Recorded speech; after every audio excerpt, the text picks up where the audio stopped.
ಕಲಬುರಗಿಯಲ್ಲಿ ಲೋಕಸಭಾ ಅಭ್ಯರ್ಥಿ ರಾಧಾಕೃಷ್ಣ ದೊಡ್ಡಮನಿ ಪರವಾಗಿ ನಾಮಿನೇಷನ್ ಮಾಡೋದಕ್ಕಾಗಿ ಕಲಬುರಗಿ ನಗರಕ್ಕೆಂದು ಆಗಮಿಸಿದ ಉಪಮುಖ್ಯಮಂತ್ರಿ ಡಿಕೆ ಶಿವಕುಮಾರ್ ಅವರು ಸುದ್ದಿಗಾರರೊಂದಿಗೆ ಮಾತನಾಡುತ್ತಾ ಕಲಬುರಗಿಯಲ್ಲಿ ನಮ್ಮ ಅಭ್ಯರ್ಥಿಗಳು ಗೆಲ್ಲುವ ಸಾಮರ್ಥ್ಯ ಕಾಂಗ್ರೆಸ್ ಪಕ್ಷಕ್ಕೆ ಇದೆ ಎಂದರು.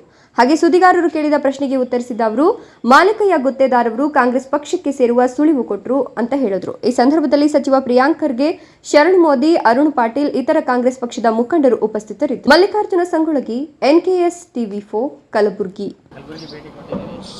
ಗುಲ್ಬರ್ಗಾಗೆ ಬಹಳ ಪವಿತ್ರವಾದಂಥ ದಿನ ಇವತ್ತು. ಗುಲ್ಬರ್ಗಾ ಕಲ್ಯಾಣ ಕರ್ನಾಟಕಕ್ಕೆ ಎಲ್ಲ ಸೀಟನ್ನು ಗೆಲ್ಲುವಂಥ ದೊಡ್ಡ ಶಕ್ತಿ ಕಾಂಗ್ರೆಸ್ ಸರ್ಕಾರ ಕೊಟ್ಟಿದೆ.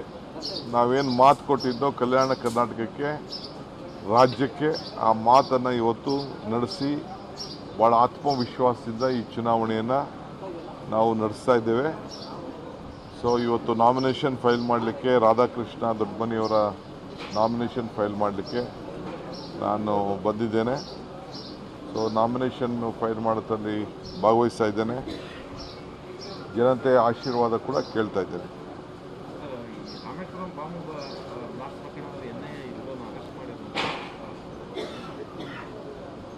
ಈಗ ಅವ್ರ ಡ್ಯೂಟಿ ಅವ್ರು ಮಾಡ್ತಾ ಇದ್ದಾರೆ. ನಾವು ಸಂಪೂರ್ಣವಾದಂಥ ಜವಾಬ್ದಾರಿ ಕೊಟ್ಟಿದ್ದೀವಿ. ಯಾರು ತಪ್ಪಿಸಿದ್ದಾರೆ ಅವ್ರನ್ನ ಈಚೆಗೆ ತೊಗೊಂಡು ಬರಲಿ.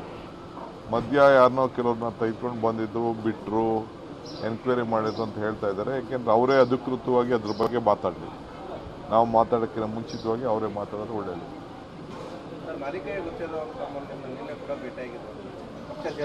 ಹೌದು, ಅವರು ನಮ್ಮ ಹಿರಿಯ ಮೊದಲಿಂದನೂ ಕಾಂಗ್ರೆಸ್ಸಿಗರು, ನನಗೆ ಭಾಳ ಆತ್ಮೀಯರವರು.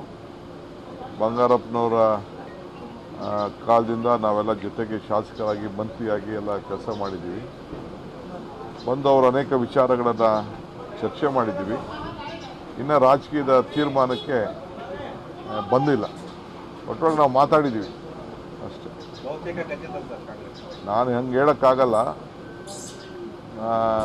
ಅವ್ರಿಗೆ ಭಾಳ ಒತ್ತಡ ಇದೆ. ಪಾಪ ಭಾಳ ಅನ್ಯಾಯ ಮಾಡಿದ್ದಾರೆ ಅವ್ರಿಗೆ.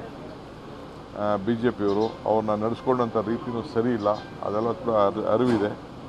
ನಾನು ರಾಜಕೀಯದಲ್ಲಿ ನಾವೇನು ಮಾತಾಡಿದ್ದೀವಿ ನಾನು ಚರ್ಚೆ ಮಾಡೋಕ್ಕೆ ಹೋಗೋದಿಲ್ಲ. ಒಟ್ಟು ನಾನು ಇಬ್ಬರು ಆತ್ಮೀಯ ಸ್ನೇಹಿತರು.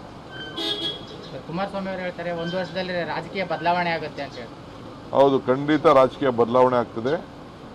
BJP ಪಾರ್ಟಿ ಅವ್ರನ್ನ ಪಾರ್ಟಿಯಿಂದ ತೆಗಿತಾರೆ, ಅವ್ರ ಅಲಯನ್ಸು ಹೋಗ್ತದೆ. ಇಲ್ಲಾಂದರೆ ಅವ್ರ ಪಾರ್ಟಿ ದಳ BJPಗೆ ಮರ್ಜ್ ಆಗ್ತದೆ.